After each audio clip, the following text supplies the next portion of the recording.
हालांकि उसने मुझे बचा लिया, खुद खत्म हो गई। अभी यहाँ भी ट्रेनिंग की आवश्यकता। ये जो वीडियो है बहुत इन्फॉर्मेटिव होने वाली है। अभी मैं कुछ एक दो प्रॉब्लम्स हैं उनके बारे में डिस्कस में बताता हूँ।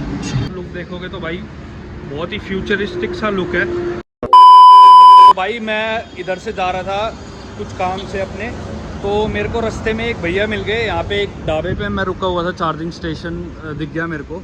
और ये भैया हैं, ओनर हैं इस कार के। ये कौन सी कार है भैया अपनी? हाँ, टाटा नेक्सॉन है, फियरलेस 45। अच्छा, इसमें कई वेरिएंट आते हैं क्या? लॉन्ग रेंज में है, 350 किलोमीटर रेंज है इसकी फुल चार्ज पे। अच्छा, तो ये अपनी गाड़ी है भाई। एक बार मैं आपको लुक पूरी गाड़ी का फ्रंट से, तो भाई बहुत ही बढ़िया लुक है गाड़ी का। यहाँ पे DRLs होंगी ना आगे, ये DRLs हैं, डे टाइम रनिंग DRLs होंगी। साइड में अपनी गाड़ी में लोहे वगैरह आ जाते हैं। और पीछे से आप लुक देखोगे तो भाई बहुत ही फ्यूचरिस्टिक सा लुक है। तो लुक तो आप सबने ऑलरेडी देख रखा होगा भाई, गाड़ी को लॉन्च हुए बहुत टाइम हो गया है। और बाकी ये है कि मैं आपको जो मेन मेरा मोटिव है ये है कि ओवरऑल आपको गाड़ी का फीडबैक दिलाना, क्योंकि बहुत भाई जो है प्लान करते होंगे कि हमें EV गाड़ी लेनी है, तो उनके लिए ये जो वीडियो है बहुत इन्फॉर्मेटिव होने वाली है। तो भैया आप कितने टाइम से ओन करते हो इस कार को? ये मैंने लास्ट ईयर दिसंबर में परचेज की। दिसंबर में लास्ट ईयर? हाँ। तो ऑलमोस्ट 5-6 महीने के करीब हो गए। हाँ, लगभग मान के चलो 5 महीने हो गए। और ये 5 महीने में आपने कितने ड्राइव कर दी गाड़ी? ये लगभग 16,000 किलोमीटर चला दी। ओडोमीटर पे देख सकते हैं? हाँ, क्योंकि ऑडियंस को वो भी मिलना चाहिए ना कि हाँ जेन्युइन फीडबैक दे रहे हैं हम। वो आ रहा है देखो 16,000। तो भाई ये रहा ओडोमीटर भैया की गाड़ी का, और 16,455 जो है ऑलरेडी इसमें से निकलना भी नहीं चाहता। अभी चल चुकी है और ये अभी चार्जिंग पे लगी हुई है गाड़ी। तो भैया क्या कहना चाहोगे आप? क्या ओवरऑल फीडबैक रहा आपको सर्विस से लेके, ड्राइव से लेके, चार्जिंग स्टेशन से लेके? पहले हम बात करते हैं कि कार परचेजिंग एक्सपीरियंस कैसा रहा आपका? कार परचेजिंग, देखो कोई भी चीज़ परचेज करने जा रहे हो तो परचेजिंग के टाइम पे जो जिससे कार खरीद रहे हो उसका बिहेवियर और तुम्हारा लिए बहुत सब कुछ सब नॉर्मल रहता है एकदम। ठीक है, ठीक है। परचेजिंग के टाइम पे कोई इशू नहीं आता।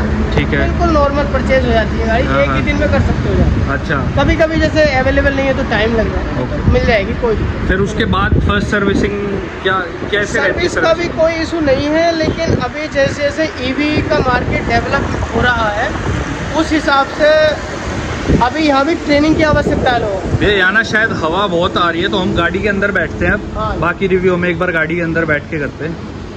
आपका कोई पर्सनल आइटम वगैरह तो नहीं रखा ना कुछ? चलो, ये है भाई अंदर से अपना इंटीरियर कार का। इंस्ट्रूमेंटल क्लस्टर है ये अपना, वो म्यूजिक वगैरह के लिए सारी चीज। इसमें सनरूफ नहीं है ना? सनरूफ नहीं है इस मॉडल में। बाकी भाई इंटीरियर तो बहुत ही ज़्यादा क्लासी लगता है, मतलब लगता है कि आप किसी प्रीमियम गाड़ी में बैठ रखे हो। पीछे से भाई स्पेस भी बहुत बढ़िया है, लेग स्पेस वगैरह सब सही है। हाँ, 5 लोग कंफर्टेबली बैठ जाते होंगे आराम से। सिटिंग पोस्चर भी भाई बहुत ही बढ़िया है, मतलब स्टैंड एकदम बढ़िया है। सीट भी इसकी बढ़िया है, हाँ, कंफर्टेबल है काफ़ी, मतलब कुछ नहीं है।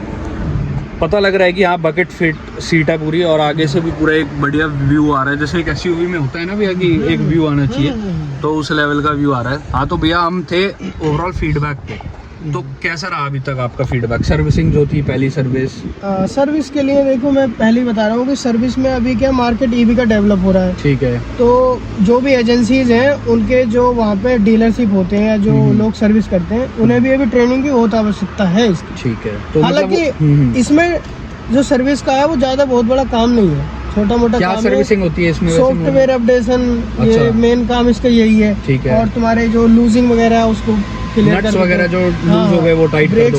AC है, सॉफ्टवेयर है। ओके। और जो मूविंग पार्ट है उनको थोड़ा सा मैनेज करना है। अच्छा, ज्यादा सर्विसिंग का ज्यादा इशू नहीं है इसका। बाकी आपने ये 16,000 किलोमीटर चला दी, तो अभी तक आपको कोई मेजर इशू लगा इस गाड़ी में या फिर ठीक है? नहीं, अभी मुझे एक्चुअली मैं बताऊं, मुझे अभी तक 16,000 में कोई भी इशू नहीं लगा अभी तक। तो आप मेनली सिटी में ड्राइव करते हो या हाईवे? मैं हर टाइप के उसमें ट्रेवल करता हूँ। तो ये 16,000 आपने हर टाइप के उसमें चला रखे? City, highway? हाँ, हर लोकल रोड भी है उसमें, हाईवे भी है, एक्सप्रेस वे भी है, सब तरह के रोड पे मैंने चलाई हुई है। तो 300, लेकिन अभी मैं इसे हिल स्टेशन पे नहीं लेके गया हूँ। अच्छा, क्यों? उसका रीजन? अभी मतलब हिल स्टेशन पे चार्जिंग इंफ्रा भी नहीं है ना। वो चार्जिंग के लिए मेन चार्जिंग इंफ्रा नहीं है।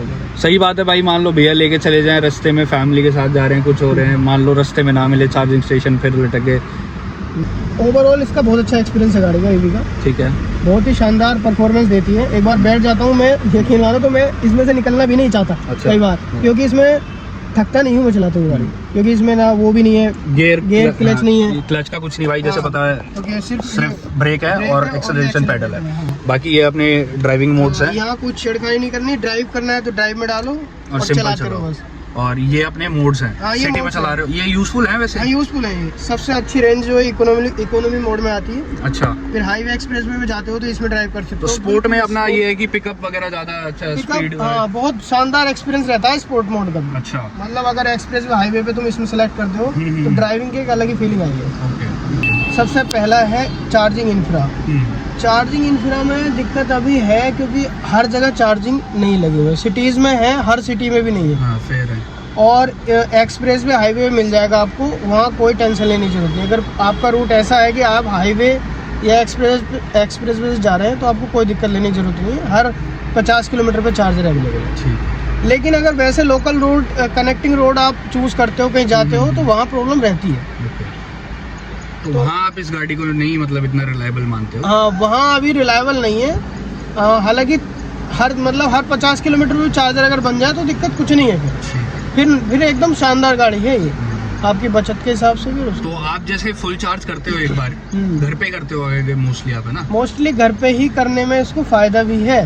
क्यों, इसके पीछे क्या रीजन है? क्योंकि घर पे जो यूनिट चार्ज है आपका 7 से 8 रुपए, मैक्सिमम 10 रुपए। 10 रुपए मैक्सिमम। यहाँ पे चार्जिंग स्टेशन पे 20 रुपए से लेकर 24 रुपए तक यूनिट चार्ज। अच्छा, 20 से स्टार्टिंग होती है? हाँ, 20 से स्टार्टिंग है, 24 तक जाता है। 24 तक किसी चार्जर पे है, कम है, लेकिन वो 1-2 चार्जर मिलेंगे, बहुत नहीं तो ज्यादातर 20 से ऊपर ही रेट। तो जैसे आप फुल चार्ज घर पे करते हो, मान लो इसे, तो घर पे कितने में हो जाती है? अगर प्राइस की बात करें, प्राइस की बात करो तो इसमें 400 रुपए में फुल चार्ज हो जाएगी। 400 रुपए में पूरी चार्ज, और 400 में भी कम, 400 से कम ही हो जाएगी। अच्छा, और 300 किलोमीटर चला देती है? 350 कम से कम चल जाती है। अगर आप एक वो नहीं है, एग्रेसिव ड्राइविंग होती है ना। हाँ, बिल्कुल। अगर वो नहीं कर रहे हो आप तो 350 किलोमीटर। चलो वो भी अगर हम मान लेते हैं तो 280 से 320। नहीं, वो भी कर रहे हो तब भी 300 से नीचे नहीं जाएगी। 300 प्लस ही रहती है। कितना भी स्पोर्ट मोड में भी चलाओगे तब भी 300 से नीचे नहीं जाएगी।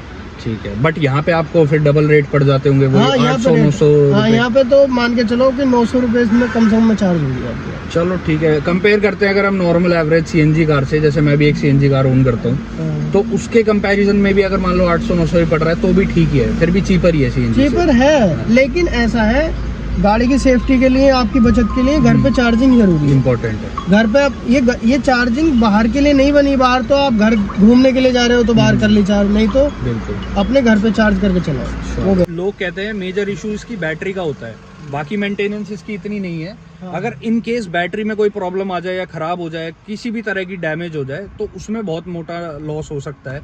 तो उस पे क्या कहना चाहोगे भैया आप? देखिए, ये इशू पहले तक था। जैसे टाटा ने अब क्या किया है कि पहले 5 साल की वारंटी थी बैटरी की, ठीक है, अब वो बढ़ा के 15 साल तक कर दी है। यदि 15 साल के अंदर कोई भी समस्या आती है तो वो रिप्लेस करके देगा फ्री ऑफ कॉस्ट। तो उसमें 15 साल तक कोई टेंशन नहीं लेनी आपको। तो उसमें A to Z सारी चीज कवर रहती है, सब है। बैटरी अगर कुछ भी हो जाए तो वो ठीक करके देंगे। हाँ, रेंज अगर कम हो रही है किसी कारणवश या फिर उसमें कोई डैमेज आ रहा है अंदर, अच्छा, तो वो रिप्लेस करेंगे। अच्छा, तो फिर तो टेंशन ही नहीं, कोई टेंशन नहीं। मैं भी तभी ईवी पे गया हूँ जब मुझे वो 5 साल वाला खत्म हुआ है, नहीं तो फिर उसमें नुकसान हो जाता ना, बहुत मोटा खर्चा आ जाता है उसमें। 4 से 5 लाख रुपए आता है रिप्लेसमेंट। तो 15 साल तक तो छुट्टी है आपकी। हाँ, बिल्कुल, कोई प्रॉब्लम। तो बस ठीक है, फिर और क्या चाहिए भाई। मेजर जो डर था, जो इशू था, और ये कब करा है टाटा ने? अभी रिसेंटली करा है? अभी मेरे हिसाब से 6-7 महीने, हो सकता है 1 साल के अंदर ही किया है। फीडबैक वगैरह ले लिया है हमने, टेस्ट ड्राइव वगैरह भैया से ले नहीं सकते क्योंकि अभी चार्जिंग पे लगा रखी है।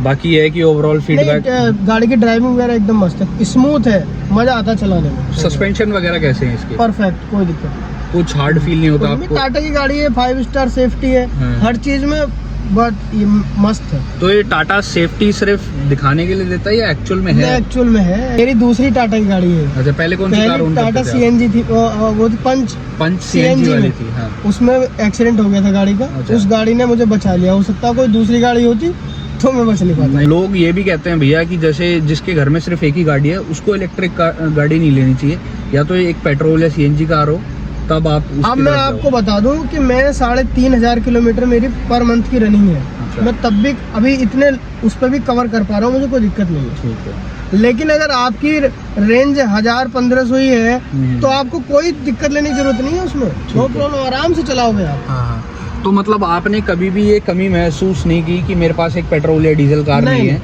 कभी ऐसा नहीं लगा वो आपको? कभी कभी मैं आपको फिर बता रहा हूँ कि जिसकी ज़्यादा महीने में ज़्यादा किलोमीटर की रेंज चलाता है, मतलब ज़्यादा चलाता है गाड़ी, तो उसके लिए कभी कभी उसे लगेगा, क्योंकि चार्जिंग इंफ्रा इतना सॉलिड नहीं है अभी इतना फैला नहीं है सही। बट जैसे मेट्रो सिटीज हो गई, जैसे मैं दिल्ली में रहता हूँ, वहाँ तो कोई परेशानी नहीं है आपको, वहाँ कोई प्रॉब्लम ही नहीं है। फिर तो आप तो समझ लो एक ही गाड़ी लो, दूसरी गाड़ी को मतलब ही नहीं है। इसके लिए एप्लीकेशन भी दे रखे हैं ना, कहाँ कहाँ चार्जिंग लगा हुआ है। अच्छा, उन एप्लीकेशंस में सब कुछ आप एक बार क्लिक करोगे सब दिख जाएंगे, तुम्हारी दूर कितने डिस्टेंस पे चार्जर। तो आप वो एप्लीकेशन खोल के दिखाओगे एक बार? है अगर आपके फोन में तो भैया से देख लेते हैं भाई वो एप्लीकेशन भी। बाकी इसमें देखो ये इतने ऐप में कैरी करता हूँ चार्जिंग के लिए इसकी। अच्छा, वो चार्जिंग स्टेशंस ढूंढने के लिए। हाँ, ये इसमें सारे प्रकार के, इसमें जैसे HP का चार्जर है, इको प्लग का है, जियो BP। अच्छा, हर कंपनी का डिफरेंट ऐप है, उसी से पता लगता है। अब देखो मैं स्टैटिक का ये मैं ऐप खोलूंगा, इसमें ज्यादातर चार्जर दिखा देता है। ठीक है। अब जैसे इको प्लग यही है जिससे मैं यहाँ चार्ज कर रहा हूँ। ठीक है। और इसमें इसे जूम आउट करेंगे तो सारे चार्जर, तो इसमें जितने भी नियर बाय चार्जिंग स्टेशन होंगे वो विजिबल हो जाएंगे। देखो ये चार्जर दिखा रहा है।